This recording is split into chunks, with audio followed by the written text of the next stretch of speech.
शरतचंद्र पंडा गोविंदपुर ग्राम पंचायत पूर्वतन सरपंच एवं दलर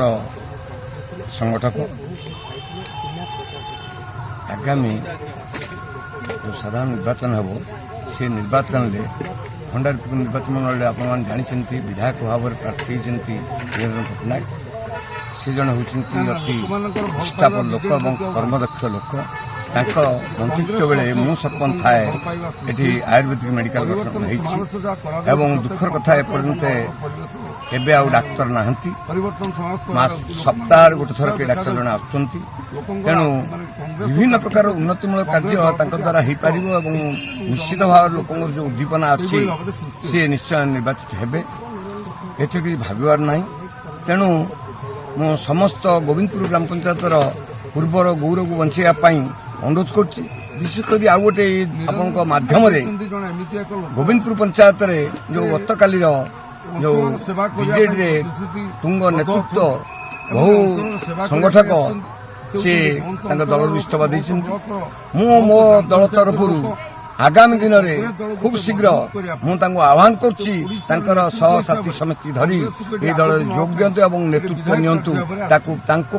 द्वार खोला अच्छी एवं मिसिले बहु कार्य अंचल सी करें आम सहयोग जोगेबू ये भाबार ना आ गोटे छोटिया गप कहि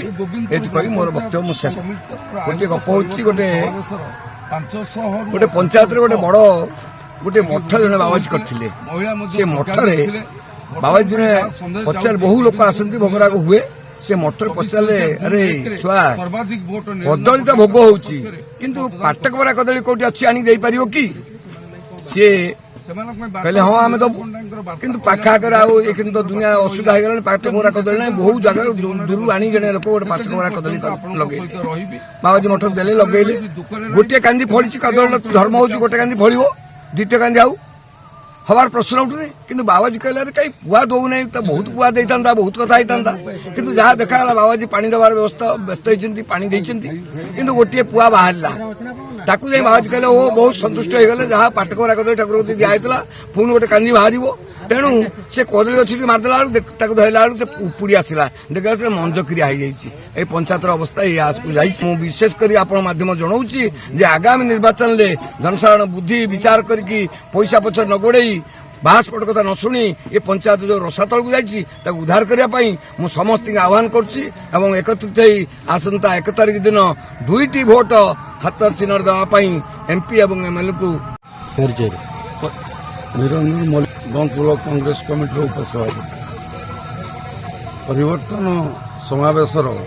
जो आयोजन गोविंदपुर ग्राम पंचायत कमिटी तरफ आयोजित करा आयोजन जहाँ लक्ष्य प्रकृतर लोक मैंने परिवर्तन चाहते निरंजन पट्टनायक वक्तव्य स्पष्ट भाव में जना जा निरंजन पट्टनायक भंडारी पोखरी अंचल लोक मान सेवा करने सेठा को आसुँच बंत अंचल लोक बंत ब्लॉक लोक तेणु सबुदिन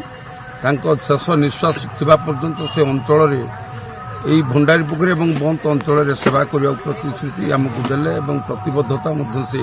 निजे अच्छा परिवर्तन समावेश प्रत्येक पंचायत कराऊँगी गोविंदपुर पंचायत जो परिवर्तन समावेश होती ए समावेशर स्पष्टता जनापड़ी गोविंदपुर पंचायत 2024 जून 1 रे सर्वाधिक भोट निरंजन पट्टनायक सपक्ष मतदान करेंगे एवं कांग्रेसर कर्मी माने सर्वाधिक खुशी अच्छा।